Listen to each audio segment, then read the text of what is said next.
Të moshuarit e qendrës sociale Besa Barbullush u mirëpritën nga qendra e gruas Hapa të Lehtë Shkodër, ku në bashkëpunim me Shërbimi Social të Bashkisë Vaudez ju shtruat reka festive e Krishtlindjes. Shërbimi Social në Bashkinë Vaudezit tashmë ka të thyme në traditë pjesën e shtrimit të drekës së Krishtlindjeve dhe festave të fundvitit. Këtë herë jemi në bashkëpunim me organizatën Hapa të Lehtë dhe që gjej rastin për të falendëruar drejtoreshën bashkë me stafin, drejtoresonjën e Denada Shpuza për bashkëpunimin e saj të shumë që ka dhënë në bashkinë tonë si në shtrimin e drekave për të moshuarit e qendrës sociale në këtë rast, ashtu edhe për pakot me ushqime për familjet që janë në nevojë. Edhe këtë vit ne menduam që të ishim më pranë komunitetit të Bashkisë Vaudez, ku krahas pakove për gra dhe vajza viktima dhunës familje, disa pako për fëmijë, vendosëm që edhe të moshuarit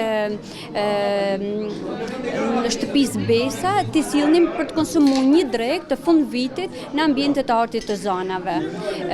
Ashtu siç jeni ndjeni, të gjitha të ardhurat e artit zonave shkojnë për të mbështetur grupet vulnerabel.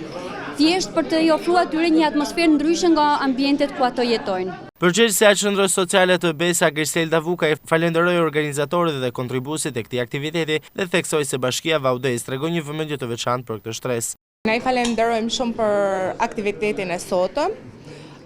Gjyshat kënaqen edhe gëzohen pa mas, sidomos në ta ditë festash. Falenderojmë shumë Denada Shpuzën, qendra e gruas Hapa të Lehtë. Falenderojmë gjithashtu edhe Buna Llukën, se cila bani të mundur ndërmjetësimin për këtë aktivitet.